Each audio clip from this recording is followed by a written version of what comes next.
सोने की चिड़िया कहा जाने वाला भारत दुनिया के सबसे प्राचीन देशों में से एक है। भारत का इतिहास बेहद पुराना है। आर्कियोलॉजिकल सर्वे से पता चलता है कि भारत में इंसानी गतिविधि 2,50,000 सालों से भी ज्यादा पुरानी है। वैज्ञानिकों का मानना है कि इतने पुराने समय में होमो सेपियंस, जो कि हम खुद हैं, उनके अलावा 10 से 12 और इंसानी प्रजाति रहते थे जो आज के समय विलुप्त हो चुके हैं। अब दोस्तों, इतनी सारी इंसानी प्रजातियां आखिरकार क्यों विलुप्त हुई, ये हम किसी और वीडियो में जानेंगे। लेकिन इतने पुराने समय में ह्यूमन एक्टिविटीज के सबूत मिलना ये दर्शाता है कि भारत का इतिहास सच में ही काफी पुराना है। आर्कियोलॉजिकल एग्जीबिशंस में पत्थरों के औजारों सहित आदि मानवों द्वारा प्रयोग किए गए ऐसे औजार भी मिलते हैं जो इस ओर इशारा करते हैं कि भारत के रीजन में इंसान काफी पुराने समय से रह रहे हैं। जब बात पुरानी सभ्यताओं की होती है तो अक्सर इजिप्ट और मेसोपोटामिया की सभ्यताओं का जिक्र होता है। बेशक ये दोनों सभ्यताएं बेहद पुरानी और अपने समय में काफी विकसित थीं, लेकिन पश्चिमी देशों द्वारा भारत के प्राचीन इतिहास को अक्सर नजरअंदाज कर दिया जाता है, जबकि भारत में बसी सभ्यताएं भी इजिप्ट और मेसोपोटामिया की सभ्यताओं से कम नहीं थीं। ईसा के जन्म से 7,000 साल पूर्व मौजूद हड़प्पा या कहें सिंधु घाटी की सभ्यता, जो कि अपने दौर में दुनिया की सबसे विकसित और महान सभ्यताओं में से एक थी, वो भारत में ही थी। सिंधु घाटी की सभ्यता मेसोपोटामिया और इजिप्ट की सभ्यताओं से भी ज्यादा दूर तक फैली हुई थी और इन दोनों सभ्यताओं की जितनी ही विकसित थी। हिंदुइज्म, जैनिज्म, बुद्धिज्म और सिखिज्म जैसे धर्मों का जन्म हमारे देश भारत में ही हुआ। हमारे भारत ने दुनिया को क्या नहीं दिया। प्राचीन भारत में ऐसे कई आविष्कार हुए हैं जिनके बिना आज की दुनिया की कल्पना करना कठिन है। फ्लश टॉयलेट, ड्रेनेज व sewer systems, public pools, mathematics, veterinary science, plastic surgery, board games, yoga और मेडिटेशन जैसी चीजें व प्रैक्टिसेस भारत से ही शुरू होकर पूरी दुनिया तक पहुंची। इंडस वैली सिविलाइजेशन का इंफ्रास्ट्रक्चर और टाउन प्लानिंग इंसानी क्रिएटिविटी का एक बेमिसाल उदाहरण है। ये सिविलाइजेशन अपने समय से काफी आधुनिक थी। 1000 BC के समय इंडस वैली सिविलाइजेशन के लोग डिस्टिलेशन प्रोसेस के जरिए जिंक के ओर से जिंक एक्सट्रैक्ट करना जानते थे। इस धातु के प्रोडक्शन के कारण ही जिंक के बर्तनों का आविष्कार हुआ और समय के साथ उसमें इनोवेशंस होते चले गए। लगभग 4000 सालों तक भारत के लोग जिंक एक्सट्रैक्ट करने के तरीके को गुप्त रखने में सक्षम रहे। कहा जाता है कि पुराने समय में भारत जिंक प्रोड्यूस करने वाला इकलौता देश था। हालांकि माना जाता है कि आखिर में एक चाइनीज इंसान ने इसे चुरा लिया, जिसके बाद एक अंग्रेज ने उस चाइनीज व्यक्ति से भी चुरा लिया। इसके अलावा बटन्स और स्टेप वेल्स का आविष्कार भी इंडस वैली सिविलाइजेशन के लोगों ने ही किया था। इस सभ्यता के लोगों को लेंथ, वेट और समय को मापना आता था। नेविगेशन की कला भारत में आज से लगभग 6000 साल पहले डेवलप हुई थी और ये भी सबसे पहले इंडस वैली सिविलाइजेशन के लोगों द्वारा ही डेवलप की गई थी। आपको इन फैक्ट्स को जानकर हैरानी होगी कि नेविगेशन शब्द संस्कृत के शब्द नैवगेतीय शब्द से लिया गया है। ऐसे कई सबूत हैं जो ये दर्शाते हैं कि इंडस वैली सिविलाइजेशन का व्यापार पुरानी इजिप्ट की सिविलाइजेशन के साथ था, जिसमें सुमेरियंस इंटरमीडिएरी के रूप में काम करते थे। ऐसा कहा जाता है कि जब इंडस वैली सिविलाइजेशन अपने पीक पर थी तब वहाँ दुनिया की 10% आबादी निवास करती थी। 2000 BC से लेकर 1500 BC के समय माना जाता है कि एक और जाति जो आर्यंस के रूप में जानी जाती है वो खैबर पास के जरिए भारत चले आए। आर्यंस की अपनी एक अलग संस्कृति थी और ये अपने देवता और संस्कृत भाषा को अपने साथ लाए थे, जिससे इन्होंने निवासी लोगों को परिचित भी करवाया था। आर्यंस कौन थे और उनका स्वदेशी लोगों पर क्या प्रभाव पड़ा, इस पर बहस जारी है, लेकिन आमतौर पर यह स्वीकार किया जाता है कि इन्हीं के आगमन के बाद इंडस वैली सिविलाइजेशन का पतन होने लगा। कुछ स्कॉलर्स मानते हैं कि आर्यंस ने इंडस वैली सिविलाइजेशन को इन्वेड करके उनको खत्म कर दिया। हालांकि हाल फिलहाल में जो सबूत मिलते हैं वो इस बात को गलत साबित करते नजर आते हैं। कई स्कॉलर्स मानते हैं कि इंडस वैली सिविलाइजेशन का अंत क्लाइमेट चेंज के कारण हुआ था। कुछ एक्सपर्ट्स के अनुसार इंडस रिवर का सूखना जो 1900 BC से शुरू हो गया था वही कारण था क्लाइमेट चेंज का। इसके उलट कुछ एक्सपर्ट्स ये राय रखते हैं कि एक भयंकर बाढ़ ने इंडस वैली सिविलाइजेशन को तबाह कर दिया। खैर, इंडस वैली सिविलाइजेशन के अंत का जो भी कारण रहा हो, जो पीरियड इस सभ्यता के अंत के बाद आया उसे वैदिक पीरियड कहा जाता है। दरअसल इस दौर की जानकारी हमें वेदों से मिलती है, इसीलिए इसे वैदिक दौर कहा जाता है। इसके अलावा क्योंकि आर्यंस इस सभ्यता के निर्माता थे, इसीलिए इसे आर्यन सिविलाइजेशन भी कहा जाता है। वैदिक सिविलाइजेशन इंडस वैली सिविलाइजेशन की तरह टाउन्स में नहीं रहती थी, ना ही तो वैदिक सिविलाइजेशन के समय किसी विकसित सभ्यता का वजूद था। वैदिक सिविलाइजेशन के लोग ग्रामीण जीवन व्यतीत करते थे। वैदिक सिविलाइजेशन के शुरुआती समय में कुछ खास विकास नहीं हुआ। इस सिविलाइजेशन के लोग खेतीबाड़ी और पशुपालन ही करते थे। वैदिक काल को ऋग वैदिक काल और उत्तर वैदिक काल में बांटा जाता है। आर्यंस धार्मिक थे और देवताओं को प्रसन्न करने के लिए ये यज्ञ विधि भी किया करते थे। वैदिक पीरियड में ही कास्ट सिस्टम का आगमन हुआ। समाज को 4 प्रकार के लोगों में बांट दिया गया। ब्राह्मण उन्हें कहा गया जो पंडित और स्कॉलर्स थे। क्षत्रिय वे कहलाए जो योद्धा थे और इसके बाद बाद वैश्य जो व्यापारी और किसान थे, और अंत में शूद्र जो मजदूरी का काम किया करते थे। सबसे निचली जाति थी दलित या कहें अछूत लोगों की, जो साफ सफाई का काम किया करती थी। हालांकि इतिहासकार इस बात पर सहमत नहीं हैं कि दलितों का वास इस समय में था या फिर नहीं। शुरुआत में ये कास्ट सिस्टम या कहें कि जातिवाद एक इंसान के कार्य पर निर्भर करता था। मतलब कि जो पढ़ाई किया करता था उसे ब्राह्मण का नाम दे दिया जाता, और जो व्यापार या कृषि के कामों को करता उसको वैश्य का नाम दे दिया जाता। लेकिन समय के साथ एक इंसान का ब्राह्मण, क्षत्रिय, वैश्य, शूद्र होना उसके जन्म के साथ तय होने लगा, और उसके बाद ये प्रथा आई कि कोई अपने धर्म या कहें कि जाति को नहीं बदल सकता, नहीं तो दूसरी जाति के लोगों के साथ शादी कर सकता है। जिस सनातन धर्म का पालन इस काल में किया जाता था उस धर्म को इस काल से भी पुराना माना जाता था। हालांकि यही वो समय था जब लोगों ने एक सिस्टमाइज्ड तरीके से इस धर्म को अपनाना शुरू किया था। आज हम इसी सनातन धर्म को हिंदू धर्म के नाम से जानते हैं।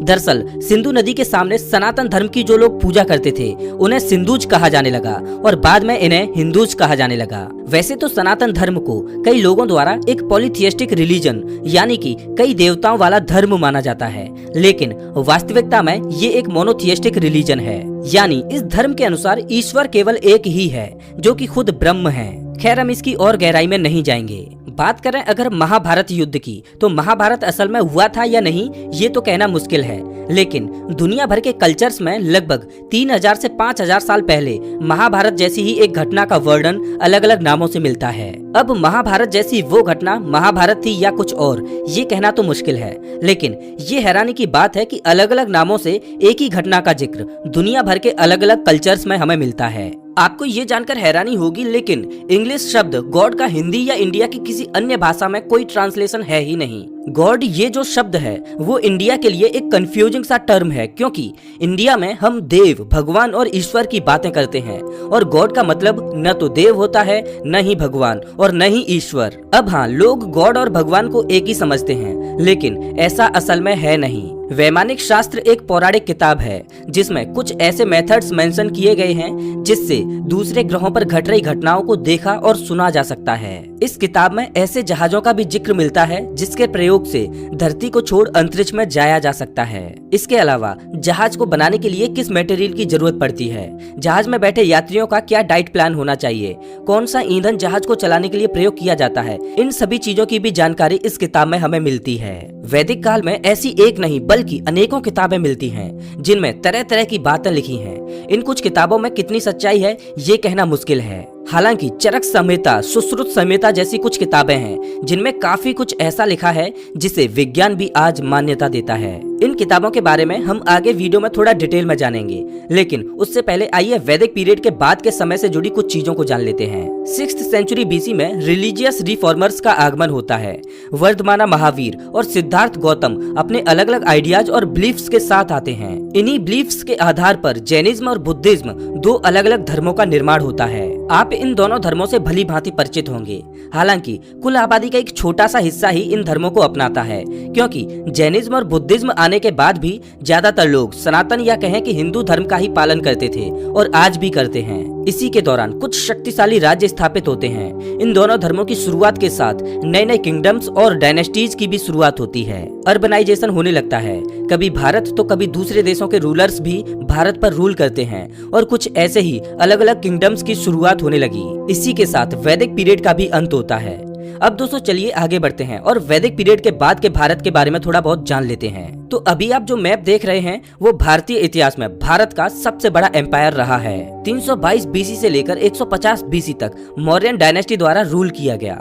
मौर्यन एम्पायर भारत का सबसे बड़ा एम्पायर था। इसकी शुरुआत चंद्रगुप्त मौर्य ने की, जिसके बाद उनके बेटे बिंदुसारा और उसके बाद बिंदुसारा के बेटे अशोक ने इस पर राज किया। ये सब तो आपने अपने स्कूल के दिनों में भी पढ़ा होगा। तो चलिए एंशिएंट इंडिया से जुड़ी उन खास बातों को जानते हैं जो शायद ही आपको स्कूल में पढ़ाई गई हों। प्राचीन भारत में महिलाओं की स्थिति आज के मुकाबले काफी बेहतर थी। न केवल उनको उन विषयों के बारे में बात करने दिया जाता था जो आज के समय इनएप्रोप्रिएट मानी जाती हैं, बल्कि वे स्वयं की इच्छा से अपने पति को चुन भी सकती थीं। प्राचीन भारत में स्वयंवर एक ऐसी प्रैक्टिस होती थी जिसमें शादी लायक एक लड़की को अपनी पसंद से उसका पति चुनने दिया जाता था। इसके बाद एक पवित्र समय चुना जाता है और सारे रीति रिवाजों का पालन करते हुए शादी कर दी जाती है। ग्रीक फिलोसफर्स और इतिहासकारों की माने तो एंशिएंट इंडिया में स्लेवरी एग्जिस्ट नहीं करती थी। इस बात को सबसे पहले ग्रीक हिस्टोरियन मेगास्थनीज ने बताया, जिसके बाद एरियन नामक एक और ग्रीक हिस्टोरियन ने इस तथ्य को कंफर्म किया। ये महत्वपूर्ण इसलिए है क्योंकि पुराने समय में दुनिया के अन्य क्षेत्रों में स्लेवरी एग्जिस्ट किया करती थी। वाराणसी, जिसे बनारस के नाम से भी जाना जाता है, वो दुनिया के सबसे पुराने शहरों में से एक है, जिसका वजूद आज भी कायम है। कहा जाता है कि 500 बीसी में जब गौतम बुद्ध ने इस शहर को विजिट किया था, तब उस समय भी इसे प्राचीन शहर माना जाता था। मतलब कि ये शहर सच में ही बेहद प्राचीन था। यूं तो मौजूदा समय में भारत की शिक्षा व्यवस्था कुछ खास नहीं है, लेकिन प्राचीन समय में भारत शिक्षा के मामले में बाकी अन्य देशों से कहीं आगे था। भारत में ही स्थित तक्षशिला को दुनिया की सबसे पहली यूनिवर्सिटी माना जाता है। इसकी शुरुआत 700 बीसी में हुई थी और दुनिया भर से करीब 10,000 छात्र 60 से ज्यादा विषय यहाँ पर पढ़ने आते थे। इसके अलावा 5th सेंचुरी एडी से लेकर 11th सेंचुरी एडी के दौरान नालंदा यूनिवर्सिटी भी थी, जहाँ पर हायर लर्निंग के लिए दुनिया भर के छात्र पढ़ने आते थे। नालंदा यूनिवर्सिटी आज के बिहार में स्थित थी और कहा जाता है कि नालंदा की लाइब्रेरी अपने समय की सबसे बड़ी लाइब्रेरी थी। पुराने समय के राजा जानते थे कि एजुकेशन बहुत महत्वपूर्ण है और इसीलिए नालंदा यूनिवर्सिटी में पढ़ने वाले छात्रों को किसी प्रकार की फीस नहीं देनी पड़ती थी। वे फ्री में पढ़ते थे और उनका सारा खर्चा उस समय राज कर रहे राजा उठाते थे। कहा जाता है कि जब ये यूनिवर्सिटी अपने पीक पर थी, तब यहाँ पर लगभग 1500 टीचर्स और स्कॉलर्स थे और 10,000 छात्र यहाँ पर पढ़ते थे। इस यूनिवर्सिटी में साइंस, पॉलिटिक्स, फिलोसफी जैसे कई सारे सब्जेक्ट्स पढ़ाए जाते थे। हालांकि बख्तियार खिलजी ने 12वीं सदी में नालंदा यूनिवर्सिटी को तबाह कर दिया। नालंदा की लाइब्रेरी, जिसमें 90 लाख हाथ से लिखी हुई पुस्तकें मौजूद थीं, उन्हें जला दिया गया। कहा जाता है कि नालंदा लाइब्रेरी में मौजूद पुस्तकें 3 महीनों तक जलती रहीं। एक बार जरा सोच कर देखिए, इन किताबों में ऐसी कितनी महत्वपूर्ण जानकारियां रही होंगी जो खत्म हो गई। नालंदा यूनिवर्सिटी के खात्मे के साथ खत्म हो गई वो इंडिजीनियस नॉलेज जो अगर आज हमारे पास होती तो शायद भारत कहीं और होता। खैर दोस्तों, इन यूनिवर्सिटीज के बनने से कई 100 साल पहले भी भारत में ऐसे अनेक विद्वान रहे जो अपने इन्वेंशंस और डिस्कवरीज के कारण आज भी जाने जाते हैं। भारत के भास्कराचार्य, जो कि एक महान खगोलविद और मैथमेटिशियन थे, उन्होंने ही सबसे पहले सूर्य के अराउंड धरती के ऑर्बिटल टाइम को कैलकुलेट किया था। इसके साथ ही उन्होंने न्यूटन से 1200 साल पहले ही गुरुत्वाकर्षण का सिद्धांत दुनिया के समक्ष पेश कर दिया था। उन्होंने ये भी बताया था कि धरती गोल है और ये अपनी धुरी पर चक्कर लगाते लगाते सूर्य का भी चक्कर लगाती है। ये सारी बातें आर्यभट्ट ने कोपरनिकस के हीलियोसेंट्रिक मॉडल पब्लिश होने से 1000 साल पहले ही बता दी थी। जीरो की खोज का श्रेय भी इंडियन मैथमेटिशियन और खगोलविद ब्रह्मगुप्त और आर्यभट्ट को ही जाता है, जिन्होंने 500 बीसी के अराउंड इसकी खोज की थी। भास्कराचार्य और आर्यभट्ट के अलावा भी प्राचीन भारत में ऐसे कई विद्वान रहे हैं जिन्होंने विचित्र प्रकार की खोजें की। प्राचीन भारत के विद्वानों और उनके द्वारा की गई इन्वेंशंस और डिस्कवरीज को आज भी सराहा जाता है। आपको शायद सर्जरी का कॉन्सेप्ट नया लगता हो, लेकिन क्या आप सोच सकते हैं कि आज से करीब 2500 साल पहले भी प्राचीन भारत में सर्जरी हुआ करती थी। 800 बीसी के समय सुश्रुता, जो कि एक फिजिशियन थे, वे कॉम्प्लिकेटेड मेडिकल प्रोसीजर्स का प्रयोग करके सर्जरी किया करते थे। कैटरैक्ट और प्लास्टिक सर्जरी के अलावा कुछ सर्जिकल प्रोसीजर्स का इस्तेमाल करके वे किडनी स्टोन्स, लिम्ब प्रोस्थेसिस और फ्रैक्चर्स को ट्रीट किया करते थे। इसके अलावा ये भी कहा जाता है कि वे ब्रेन सर्जरी भी किया करते थे।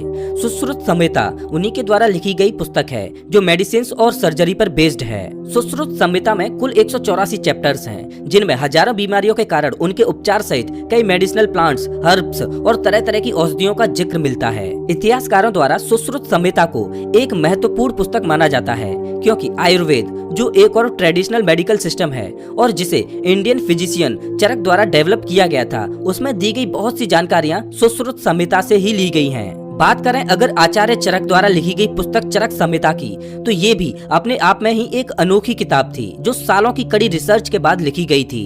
आयुर्वेदिक सिस्टम का कॉन्सेप्ट चरक संहिता से ही आता है। चरक संहिता को कुल 8 भागों में बांटा गया है और इसमें 120 चैप्टर्स हैं। तो दोस्तों, ये थे प्राचीन भारत से जुड़े वो तथ्य जो आपको जरूर जानने चाहिए थे।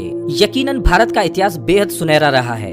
ये सुख और समृद्ध होने के साथ साथ ज्ञान का भंडार भी था और यही कारण था कि इसे सोने की चिड़िया कहा जाता था। खैर, मॉडर्न हिस्ट्री की बात करें तो भी अंग्रेजी हुकूमत से पहले तक भारत दुनिया के सबसे समृद्ध और अमीर देशों में से एक था। तो दोस्तों, क्या आपको मॉडर्न हिस्ट्री से रिलेटेड कोई वीडियो चाहिए? मुझे कमेंट करके जरूर बताएं। अगर आपको ये वीडियो अच्छा लगा हो तो इसे लाइक करें और ऐसे ही वीडियोज के लिए चैनल को सब्सक्राइब करें, साथ ही बेल आइकन दबाएं।